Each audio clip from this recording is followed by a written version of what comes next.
제3계명을 마치고 이제 제4계명을 이제 보게 하신 하나님께 감사합니다. 이 계명들은 무거운 것이 아니라 우리를 주 안에 있게 하는 친절한 안내서요, 하나님의 자비로운 말씀이요, 꿀송이와 같은 복음임을 고백을 합니다. 제4계명의 내용이 출애굽기 20장 8에서 11절에 나와 있죠.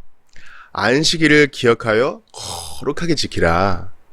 여섯 동안은 힘써 내 모든 일을 행할 것이나 일곱째 날은 내 하나님 여호와의 안식일인즉 너나 내 아들이나 내 딸이나 내 남종이나 내 여종이나 내 가축이나 내 문 안에 거하는 머무는 객이라도 아무 일도 하지 말라. 이는 여섯 동안에 나 여호와가 하늘과 땅과 바다와 그 가운데 모든 것을 만들고 일곱째 날에 쉬었습니다. 그러므로 나 여호와가 안식일을 복되게 하여 그날을 거룩하게 하였느니라. 이것을 현대에 어떻게 적용하느냐는 여전히 논쟁의 요소가 있기는 합니다. 그러나 분명한 것은 무엇입니까? 이 안식의 이 법은요, 구약의 관습법, 시민법에 속한 것이 아니라 영구히 남아있는 도덕법이라는 것입니다. 그러니까 하나님 앞에 영적으로 신자들이 살아가는 데 있어서 뭐 사랑하라, 예배하라, 전도와 선교하라, 이런 것은 대단히 좋은 도덕법처럼 보여요. 그러나 나를 지키라. 갈라디아서에 보면 무슨 절기 지키는 거에 대해서 바울이 그렇게 저주하고 옳지 않다 하는데, 이건 또 웬일인가 우리가 그렇게 생각할 수 있겠어요. 근데 우리 몸과 영이 또 연결되어 있고, 뿐만 아니라 본문 자체가 말하는 것처럼 이 안식의 법은 천지 창조부터 우리에게 주어진 것이기 때문에 하나님이, 쉬실 필요가 없는 하나님이 친히 엿새 동안 세상을 창조하시고 하루를 쉬시는 본을 보이사 우리에게도 그리하라 말씀하신 겁니다. 신명기 5장도 보죠. 12에서 14절입니다. 내 하나님 여호와가 내게 명령한 대로 안식일을 지켜 거룩하게 하라.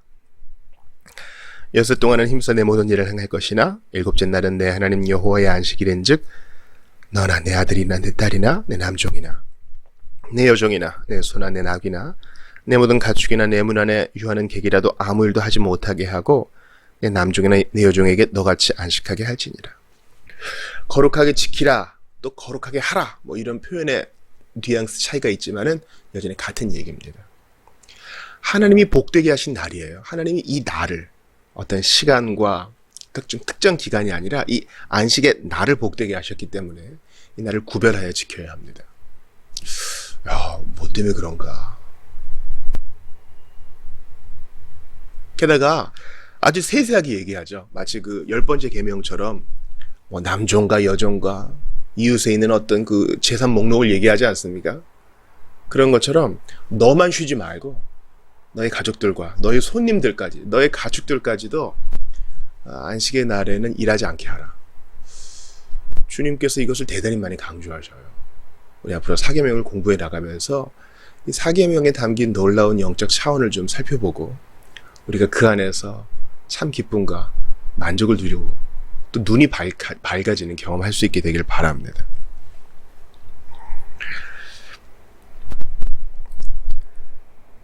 자, 이제 안식일의 계명의 내용을 봤으니 사도들과 초기 그리스도인들이 한 주일의 첫날을 지켰다는 것을 한번 살펴보죠.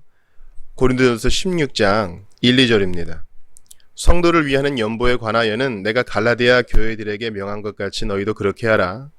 매주 첫날에 너희 각 사람의 수입에 따라 모아두어서 내가 갈 때 연보를 하지 않게 하라. 고린도 교회의 성도들은 이미 매주 첫날, 주일이죠. 첫날, 주의 날이죠. 그날을 모이는 날로 정하여 회집하고 있었다는 겁니다. 그때 너희가 예배를 위해 모일 때 연보도 잘 준비해 두어서 위기에 처한 형제들을 도울 수 있게 하라. 이제 암시하고 있는 것입니다. 이미 예수님을 승천하시고 신약교회 공동체는 한 주의 첫날, 매주 첫날, 주의 날, 이 날을 안식일로, 주일로 지켰다는 것입니다. 사도행전 20장 7절 봅시다. 그 주간의 첫날에 우리가 떡을 떼려 하여 모였더니 바울이 이튿날 떠나고자 하여 그들에게 강론할새 말을 밤중까지 계속하매. 자, 떡을 떼기 위해서. 자, 아까는 예배도 하고 연보도 모으기 위해서 첫날에 모였고, 사도행전에서는 이 성찬을 위해서 또 주의 날에 모였다 하고 있어요. 이날 이제 바울이 사경회를 진행합니다. 밤늦게까지 말씀을 전하죠. 야, 이때 신약교회 공동체는 안식일 준수에 대해서 어떠한 논박도 없었어요. 그들은 이미 주 안에 속해 있기 때문에 이 안식일을 주의 날로 지켰고, 동시에 아직 성전이 있었을 때에는 구약의 안식일도 지켰을 겁니다. 그런데 이제 성전이 무너지고 난 후에는 확실히 주의 날을 지키는 공동체로 모였겠죠. 모든 계명이 성취될 때까지는 율법의 1.1핵이라도 없어지지 않을 것인데 안식의 계명도 그러합니다. 마태복음 5장 17, 18절 봅시다. 내가 율법이나 선지자를 폐하러 온 줄로 생각하지 말라. 폐하러 온 것이 아니요 완전하게 하려 함이라. 진실로 너희에게 이르노니 천지가 없어지기 전에는 율법의 1.1핵도 결코 없어지지 아니하고 다 이루리라.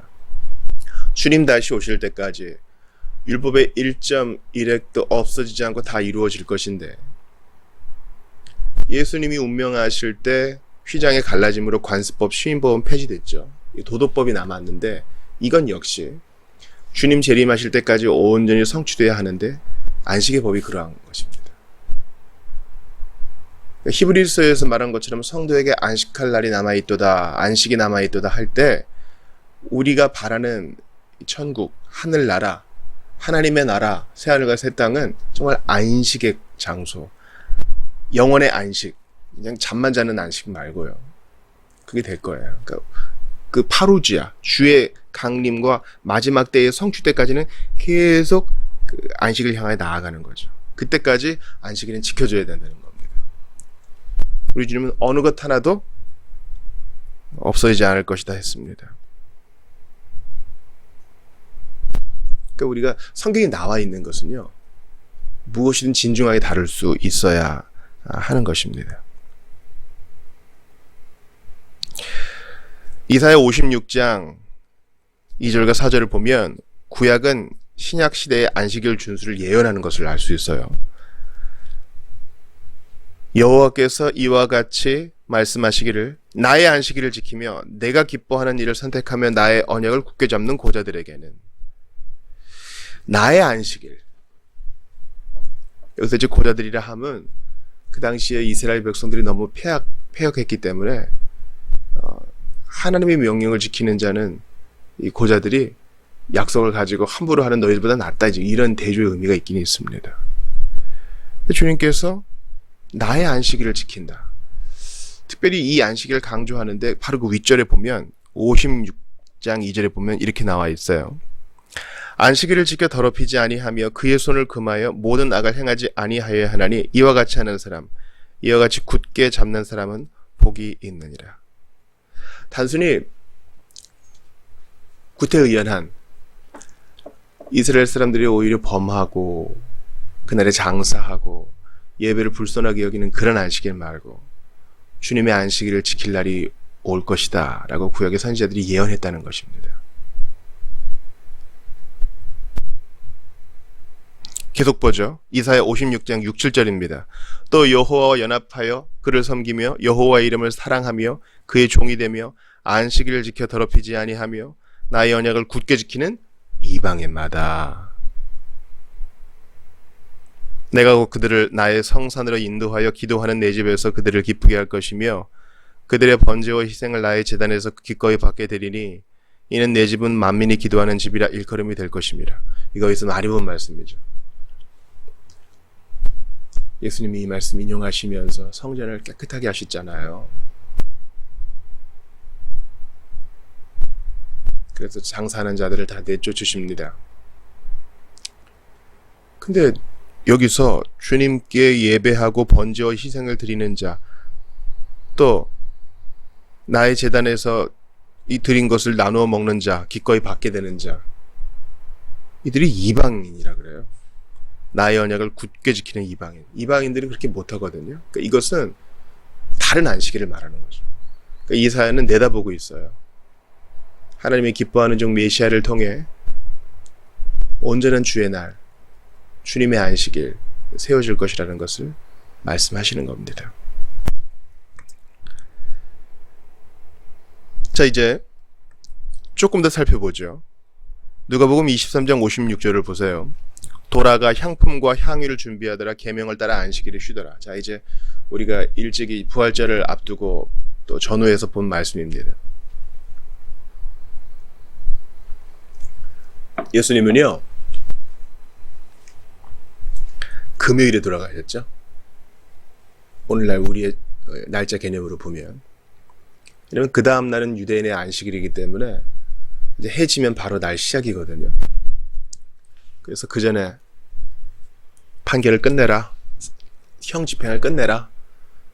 그래서 양쪽에 있는 죄수들은 다리를 꺾어서 빨리 죽게 했습니다. 예수님은 이미 돌아가셨기 때문에 그렇게 할 필요가 없었고 그저 창으로 옆구리를 찌를 뿐이었습니다. 확실히 죽었음을 확인한 거죠. 물과 피가 쏟아지는 것을 보고. 그리고 그 금요일 오후 3시 이후에 장사되셨습니다. 그 다음 날은 안식일이라서 여인들이 빨리 가보고 싶어도 향품을 좀 그분의 시체에 이렇게 좀 두고 싶어도 하지를 못하는 겁니다. 여인들이 움직이지 못하다가 그 안식 후 첫날 이제 동이 터올 때 이제 오늘날 우리에게로 말하면 주일이죠. 그때 이제 그 이른 아침에 무덤으로 달려간 것입니다. 안식일에는 쉬더라. 주님이 새로운 안식일을 여셨다 하는 것이 이제 여기에 나오는 거죠. 우리 주님이 신약 성경을 통해 계속 어떻게 말씀하세요? 안식 후 첫날, 안식 후 첫날. 도대체 무슨 의미가 있는가? 요한복음 20장 19에서 27절을 보세요. 이날 곧 안식 후 첫날 저녁 때에 제자들이 유대인들을 두려워하여 모인 곳의 문들을 닫았더니 예수께서 오사 가운데 서서 이르시되 너희에게 평강이 있을지어다. 안식 후 첫날. 요한복음 20장에만 봐도 안식 후 첫날이 3번이나 나오거든요. 그러니까 한 번은 이 여인들에게 자신의 부활을 보이시고 또 그날 저녁에 제자들이 있는 방에 나타나시고 한 주 지나서 일의 후에라 그랬으니까 또 한 주 지나서 그 다음 주일에 도마에게 나타나셔요. 주님이 평강을 선포하시는 주일, 주의 날, 안식 후 첫날입니다. 이 말씀을 하시고 손과 옆구리를 보이시니 제자들이 주를 보고 기뻐하더라. 주님의 부활을 기뻐하며 기념하는 날, 주의 날. 예수께서 또 이르시되 너희에게 평강이 있을지어다. 아버지께서 나를 보내신 것 같이 나도 너희를 보내노라. 주께서 우리에게 평강을 선언하시고 우리를 파송하시는 날, 주의 날, 거룩한 안식일. 이 말씀을 하시고 그들을 향하여 숨을 내쉬며 이르시되 성령을 받으라. 우리로 하여금 성령 충만케 하시고 성령으로 무장케 하시는 날, 주의 날. 너희가 누구의 죄든지 사하면 사하여질 것이요 누구의 죄든지 그대로 두면 그대로 있으리라 하시니라. 복음이 선포되고 권징이 이루어지는 날, 주의 날. 12 제자 중에 하나로서 디두모라 하는 도마는 예수께서 오셨을 때에 함께 있지 아니한지라. 다른 제자들이 그에게 이르되 우리가 주를 보았노라 하니 도마가 이르되 내가 그의 손에 못자국을 보며 내 손가락을 그 못자국에 넣으며 내 손을 그 옆구리에 넣어보지 않고는 믿지 아니하겠노라 아니라. 그러니까 주일에 불참하면 의심 쌓이는 거예요. 주일은 그만큼 신앙의 보존과 증진, 전파를 위해 중요한 날입니다. 여드레를 지나서 제자들이 다시 집안에 있을 때에 이 여드레란 말은 이스라엘 사람들은 그 당일을 포함하는 그 습관이 있어요. 그러니까 우리가 일해라고 하면 그 다음 날부터 재지만 이스라엘 사람들은 그 당일을 포함해서 여드레라니까 그 다음 주일을 말하는 겁니다. 제자들이 다시 집안에 있을 때에 도마도 함께 있고 문들이 닫혔는데 예수께서 오사 가운데 서서 이르시되 너희에게 평강이 있을지어다 하시고 문이 닫혔지만 주님이 신비롭게 임재하시는 날 주일. 도마에게 이르시되 내 손가락을 이리 내밀어 내 손을 보고 네 손을 내밀어 내 옆구리에 넣어보라. 그리하여 믿음 없는 자가 되지 말고 믿는 자가 되라 하시죠. 주께서 연약한 자를 회복시키시고 자신을 확증하시는 날 주일입니다. 그리고 이때는 주께서 엠마오로 가는 제자에게 떡을 떼어주신 날, 성찬의 날, 주일인 것이죠. 그러므로 주일은요, 연약한 자가 깨어나고 힘없는 자가 힘을 얻고 의심의 구름이 사라지는 아주 복된 날이라 할 수 있어요. 이 주일을 귀히 여기세요. 그러면 주님께서 주일을 통해 여러분을 붙드실 겁니다. 우리가 주일을 지키면 주일이 우리를 지킵니다. 대단한 신비가 있어요. 7시간마다 1시간, 7년마다 1년, 이렇게 하시는 분들도 있지만, 일단은 이날 전체를 주께 드려야 돼요. 기억하세요. 이날 전체예요. 어떤 예배의 시간만 드리는 게 아니에요. 이날 전체를 드리는 거예요. 나 예배했으니까 사계명에 대해서는 거리낄 거 없다. 이게 아니라, 우리 고민하고 실천해 봐야 돼요. 어떻게 주님께 이 날을 온전히 구별해 드릴 것인가. 마지막으로 계시록 1장 10절에 보면 주의 날이 여호와의 이름으로 언급된 것을 볼 수 있습니다. 주의 날에 내가 성령에 감동되어 내 뒤에서 나는 나팔 소리 같은 큰 음성을 들으니, 반모섬에서 사도 요한이 마지막 되어질 일에 대하여 계시를 본 날, 주의 방문을 받은 날, 바로 주의 날입니다. 그가 성령에 감동된 날이 주의 날이란 것을 기억하세요. 사도 요한은 특별하니까 아닙니다. 우리 모두도 그리할 수 있습니다. 성령 충만을 받기 원하십니까? 주의를 지키세요. 무너진 신앙을 다시 일으키기 원하십니까? 주의를 거룩하게 지키세요. 노는 날 아니에요. 거룩하게 안식하는 날이에요. 목사님은 노는 게 안식하는 거죠. 아니요. 안식은요, 거룩한 것을 함으로 지키는 것입니다. 연약한 자를 찾아가는 자비의 사역, 성찬을 나누고요, 주의 말씀을 받고요, 신자들과 교제하고요, 소홀히 했던 영적 건강을 되찾기 위해서 거룩한 독서를 하고, 또 중보와 도고를 위해서 함께 모이고, 주일에 있어야 되는 일이에요. 우리도 회복할 게 대단히 많습니다. 부디 이 사계명을 잘 지켜서, 우리 주님 말씀하셨죠. 안식일 사람을 위해 있다. 사람의 안식일 위해 있는 거 아니다. 이 주일 준수에 대해서, 이게 토요일이냐 주일이냐에 대해서 너무 갑론을 막 싸우지 맙시다. 몇 시에 예배를 드려야 되느냐, 이것 때문에 싸우지 맙시다. 한 날을 전체를 구별하여 드리고 있는가, 한번 자신을 돌아보면서 이날 정말 주님이 원하시는 일을 하고 있는가. 우리 주님은 이날 아픈 자를 고치시고 주의 말씀을 전하시고 선한 일을 하시고 즐거워하셨는데, 우리는 과연 그렇게 하고 있는가? 마지못해 지키는 거 아닌가? 즐거움과 자원함으로 주님의 날을 지켜 이날 신앙이 증진되고 회복되며 전파되고 성령 충만하게 되는 일이 있게 되기를 원합니다. 그것을 보기 원합니다. 주께서 돌아오는 주일에도 우리에게 넘치는 복 주시기를 기대합시다.